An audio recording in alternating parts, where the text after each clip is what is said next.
Right, let's set the scene. It's the Cold War, a rather frosty period in world history. On one side, you had America and its mates. On the other, the Soviet Union.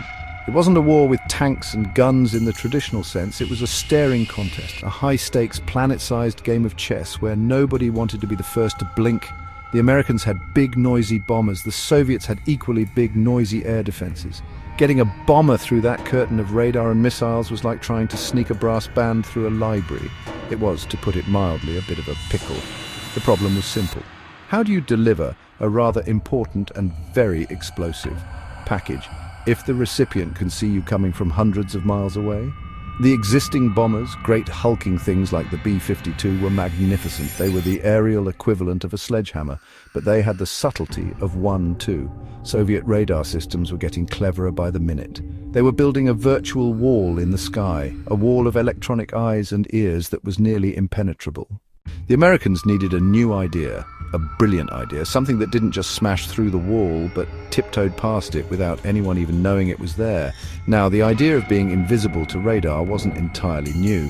During the Second World War, pilots would chuck out strips of aluminium foil called chaff to confuse enemy radar. It was clever, but it was like throwing a bucket of water on a bonfire, a temporary distraction. What the Americans needed was not a distraction, but a disappearing act. The real breakthrough came from some frankly massive brains who looked at the problem differently. Instead of just trying to jam the radar signal, they asked, what if we could build something that doesn't reflect the radar signal in the first place? It's genius, really. This led to the concept of stealth. And no, it has nothing to do with tiptoeing. It's all about shape and materials. Imagine throwing a tennis ball against a flat wall. It comes straight back at you, doesn't it?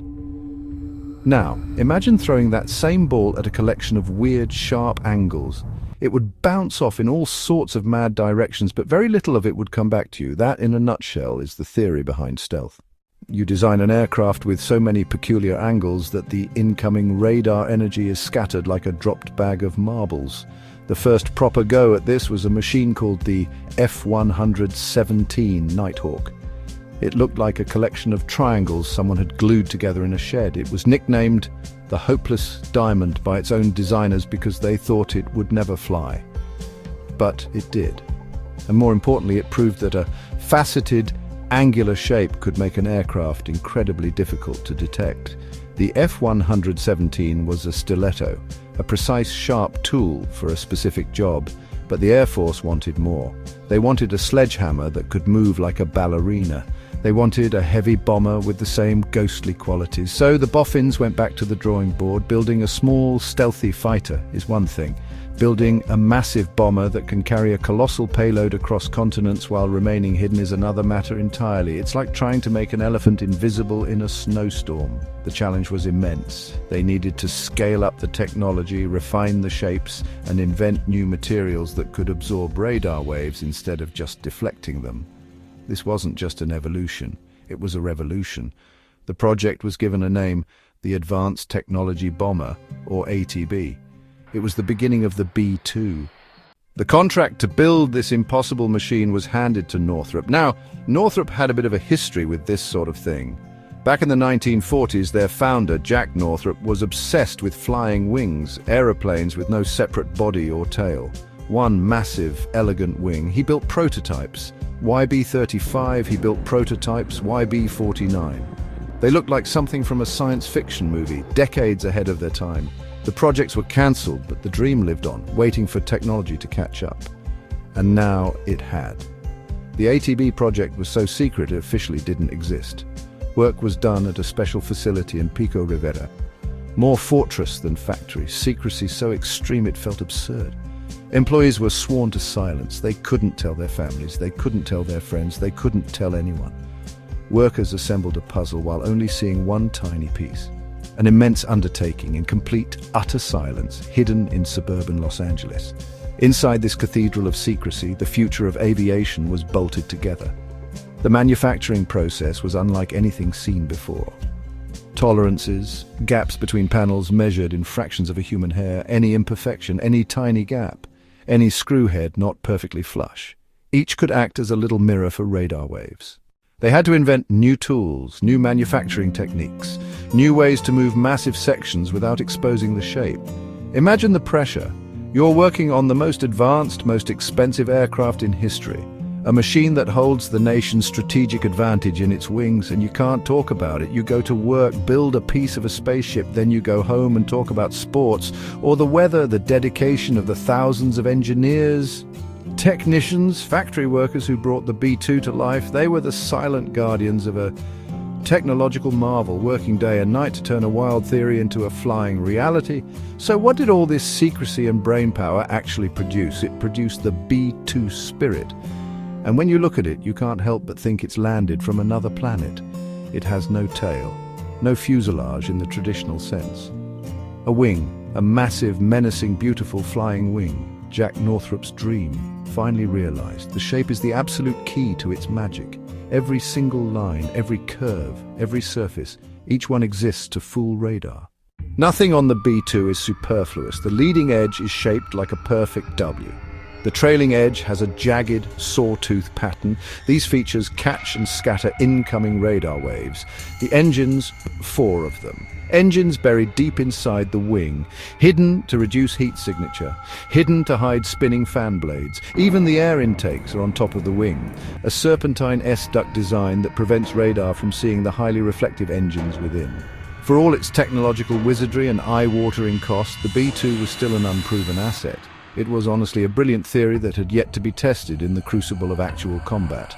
That all changed in 1999 during the conflict in Kosovo. The Serbian air defenses were old Soviet systems. They were dense, they were integrated, they were operated by a well-trained force. It was exactly the kind of environment the B-2 was designed to penetrate. The world was about to find out if the $2 billion gamble would pay off. The spirit was about to go to work. The missions, well, they were astonishing feats of endurance. The B-2S were based at Whiteman Air Force Base in Missouri. They would take off, fly for 15 hours straight across the Atlantic, drop their payload of precision-guided bombs on targets in Serbia, then turn around. Fly another 15 hours home, a 30-hour round trip, all without ever landing. The crews, consisting of just 2 pilots, would fly the entire mission, refueling in mid-air multiple times, managing the complex system, delivering their bombs with pinpoint accuracy, all from the comfort of their high-tech cockpit. After its stunning debut over the Balkans, the B-2 was called upon again following the attacks of September 11, 2001.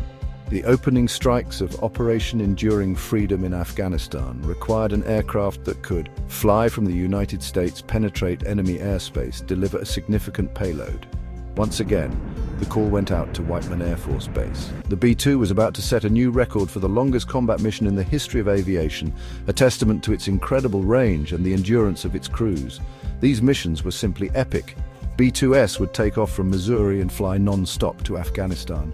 After dropping their bombs, they would land at a forward base on the island of Diego Garcia in the Indian Ocean for a hot pit refuel and a crew change. The engines were left running while a fresh crew got in, and the plane would take off again to fly back to Missouri. The total mission time for one of these sorties could exceed 44 hours. It's hard to even comprehend that, flying for nearly 2 full days with only a brief stop on a tiny island to deliver justice halfway around the world. The B-2 became the ultimate first-night weapon system. In any conflict, it was the B-2 that was sent in first to kick the door down. Its job was to surgically remove the enemy's eyes and ears, their command centers, their air defense radars, their communication nodes. By taking out these critical targets in the opening hours, the B-2 cleared a path for the less stealthy conventional aircraft to operate with much greater safety and freedom. It was the tip of the spear, the silver bullet that could disable an entire defense network before the enemy even knew they were under attack. Over the years, the B-2 has continued to prove its unique value in conflicts in Iraq and Libya. Each time, the story was the same. A long-duration flight from the continental United States, an undetected ingress into hostile airspace, and the precise delivery of weapons. The fleet of just 20 aircraft has become one of America's most potent strategic assets. Its ability to project power from its home base anywhere in the world